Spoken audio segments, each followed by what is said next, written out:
Damn, it's Mr. Steal Your Girl. WQQQQWRT.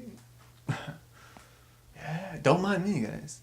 Don't mind me probably sleeping with your girlfriend on the side. No big deal.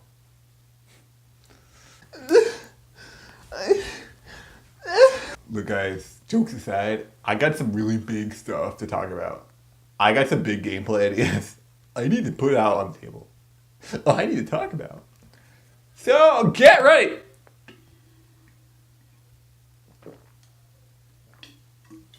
Oh, yeah. Oh, good.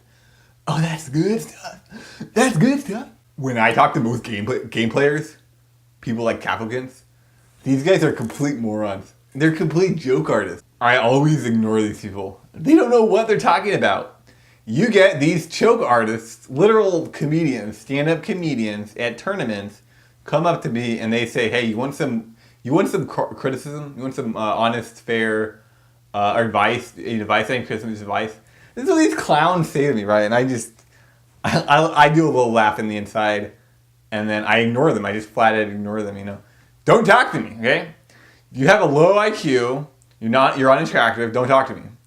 That's why I tell these complete morons. I'm here to talk today about anxiety, pressure, stress. When you're under anxiety, how do you change? How does a person change? That's what I'm here to talk about today. So this is pretty important because it's universal and it's about 99% of gameplay is affected by anxiety. You basically have these career noobs who they don't want to improve, they can't improve, they hate improving. What they'll do is they will practice a bunch of irrelevant stuff, and then they pretend they're really good, and they go into a game and they just completely fail. And I mean, you don't have to be a genius to point this shit out. Watch any tournament of any game. Watch any competitive action adventure game. Go watch any game. Go watch rap artists try to rap. I mean, go to YouTube. There's these career literal morons, and they're terrible. They create gameplay that's not relevant for what's important. The game's not asking you to create a relevant gameplay. It's saying, hey, here's these fairly simple procedures. You need to do them under pressure. Different types of pressure, different circumstances. You have to do them. This is what the game's asking, right? And so these guys say, well, I practiced it 1,000 times in practice. I'll just do it in a run too. I'll just do it also in the run. Let me just ledge dash here, because I know I can ledge dash. I'm obviously good enough to ledge dash. I've played the game for 14 years. Obviously, I can ledge dash, right? Then they suicide. And then they lose the game, and they're like, what's going on? What's going on? And then they're like, hey, go let Tavokins. Tell me what's going on, dude. Because you have had literally succeeded probably never in the game. You really have no accomplishments, and you have no ideas. Tell me what's going on, right? This is what these career noobs do. Well, it doesn't really make any sense. It doesn't make any goddamn sense. But that's fine. I figured it out. So the point is, when you create gameplay based on results instead of based on what you feel like you can do, what you think you can do, based on the self, this is one of these choke scenarios, these anxiety choke points. This is what these come up, right? And if you're, anything like a regular person, it's gonna be the whole game. It's gonna be literally fucking everywhere, and it's you constantly choking versus the opponent constantly choking, and it's like, okay, who's slightly better, Who could choke slightly less, right? Most gamers aren't good. There's a few individual exceptions, and when you see one of these exceptions, they like rise way above everyone else. But it's not actually that hard to get good, or to get not necessarily good. I want to say it's not that hard to get unanxious, or more importantly, to accept, understand, and try to handle anxiety. That's what's important. That's what's important here. Say, hey, anxiety is a real thing. It's really affecting your gameplay and needs to be addressed. Practicing the same thing 10,000 times in a row, it's not going to do anything for that. If you think a little bit about what's going on, you're going to see huge improvement. So basically one really important thing with gameplay is that you don't actually control anything. You think you control stuff, people think they control stuff, right? And so they'll go to pretty much every extreme to pretend they have control over something. Because once you have control over something, you don't need to make an effort. And there's the conditional, output-based, conditional ego process, ego trap that's created. People are constantly they're trying to create this. Really, the serial noobs out there, they need to create these ego traps because they need to lose. They have to choke. They have to lose. If they're not losing, if they're not choking, then they can't pretend they're bad, right? So they have to choke. They have to find ways to choke, and so they're constantly creating these conditional gameplay, right? They're constantly, like 99% of what they do is just find conditional gameplay. They don't actually look for anything. They're not actually creating good gameplay. They're actually finding anything. They're just constantly finding new ways or different ways to make conditional gameplay. So that's a really big problem. When you do something that is based on what you think you can do within your realm of control, it's unconditional, and it's a hell of a lot better. Well, I guess it's not necessarily unconditional, because if the condition was it's in your control, there's a condition.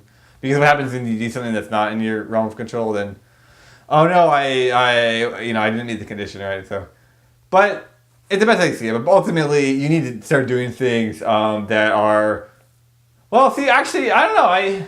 I always say within your realm of control, but thinking about it right now, I don't know. Maybe I'm wrong. Maybe I'm wrong in that. But how about this? Let's say you create an unconditional gameplay. Now, how can you? What is unconditional gameplay? How can you create unconditional gameplay? Unconditional basically means an input based on an input. So, an input based on why you did it instead of why you will do it, right? You want to win, and so you do this to win, right? That's conditional, and that's what loses. You want to win, and so you have to do this move, but you just don't think you can do it, so you don't do it, right? Well, you end up winning if you do that. Generally, that's the idea. If you're worse than the opponent, you're not going to win. So, but that's really important. How can you create unconditional gameplay? And how can you create gameplay that's based on inputs, based on actually doing it, and not based on this bad try-hard idea that you actually stop trying, because if you think you have control over it, you stop trying, right? You don't control anything. Like nothing you control. People, they go to every effort to think they control stuff. If you controlled anything you do, then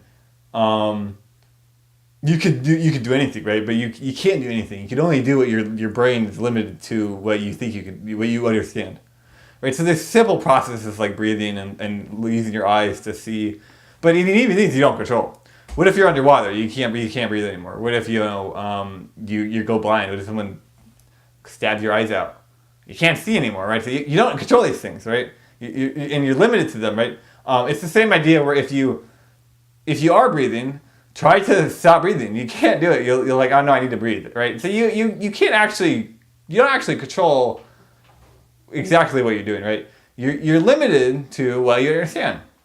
I understand that I need to breathe, so therefore I breathe, right? If I understood in my brain it made sense to not breathe, I would never breathe, and then I would die. But I would never breathe, right? So I would pretend I can control that I don't breathe, right? But that's true, and almost no one's like that. I don't think there's even really a case where someone in their brain understands that they can't breathe. Now, I'm pretty sure most people understand that they don't control like complex gameplay processes, but I don't think most people realize that you actually create, every time you do something, every time anything happens, it creates a process. It creates gameplay processes. And this is how you do really crazy stuff. You need to create processes, right? And so you can create simple natural processes. It's very easy because they're so simple that they become natural, right? Natural processes, right? Not too difficult. Breathing is a really easy one. Pressing left on the D-pad and moving left is a pretty easy one, right? You still don't control these. And anxiety is the reason you want to know why you don't control them. Well, anxiety, right? If you're nervous enough, you can't touch that controller, right?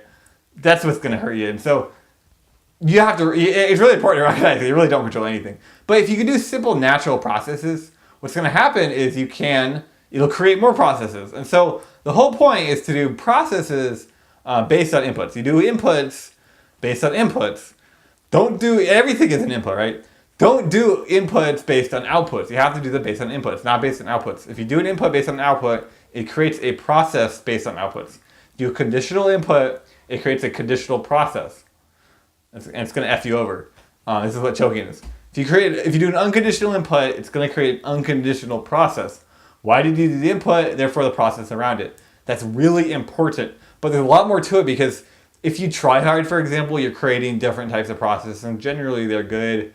If you are, there's all these different things you can do to create processes. You need to create the processes because processes you're guaranteed to happen. They're scripted. They have to happen no matter what. They're out of your control, which is almost a good thing because you can't choke it. You have to create the processes. You have to understand the processes and create the processes. Ignore what you can and can't do. Try to create the processes. So the point is to make your gameplay more unconditional, create unconditional processes, and then you should see an improvement. You should see an improvement. But honestly, truthfully, what if you don't see an improvement? I don't even care if you don't see an improvement because I'm trying to say get your gameplay natural. Get your gameplay naturally better, right? So if you understand the game better, like what I'm arguing right now, if you understand this and truly say, hey, this is really going on, you go to 100 runs and over 100 runs, over 500 runs, what I'm saying right now actually starts to make sense to you. And you know what? Anxiety is real and I don't actually control anything. And if I do unconditional actions and I make an effort and I realize that I really don't control anything and so I make an effort to not mess up even really simple inputs, which are it's completely unconditional gameplay and it's entirely in my realm of control and I do something that's in my realm of control and I'm comfortable doing, what that does is it actually reduces anxiety over the whole course of the run. Even though I made the 1 second error, it doesn't balloon anything else. And I actually end up saving a lot of time for the long term. If that actually makes sense to you, then you can't not do it. You have to do it. So then you're forced to do that, right? Well, it makes sense. It's good. And then, let's just hope it's faster because if it's not faster, why are you doing it? I actually believe this shit's faster. What I'm saying, it actually does create faster gameplay. Why does what I'm saying create faster gameplay?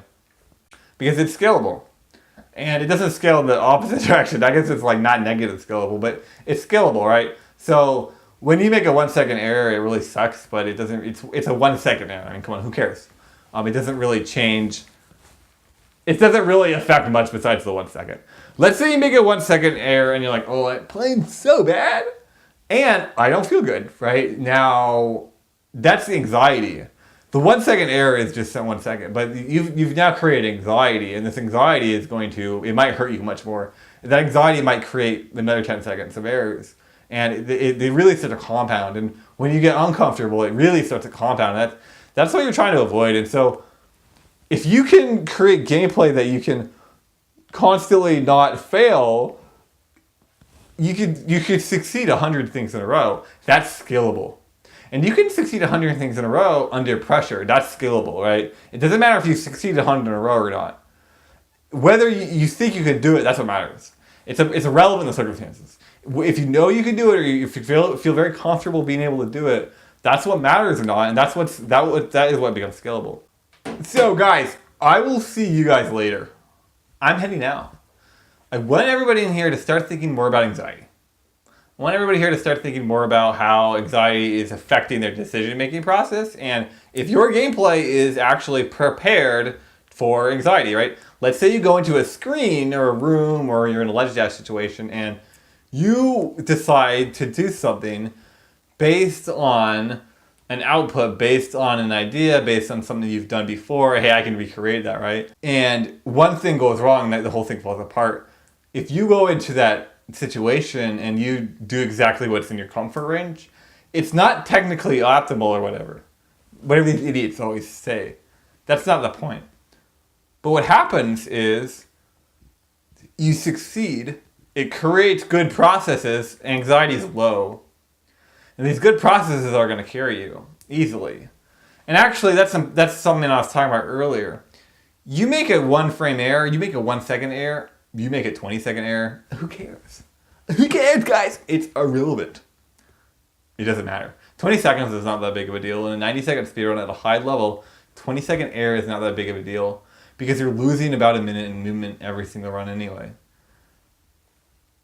Minimum, At my level, I'm losing a minute.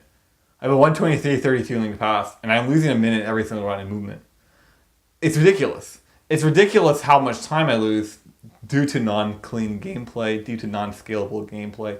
And I mean, I can guarantee you 127 runners, 129 runners, anybody I know at Melee, I can guarantee you guys that there's a ridiculous gap that you're throwing away trying to force Force things, pretty much just force things. So stop forcing things. No more output-based gameplay. No more conditional gameplay. Get rid of the conditions. Start playing unconditional. Start winning. Become a winner today. Join the WQ Alliance. Become a winner and hit the subscribe button, guys. I'll see you guys later. Sayonara.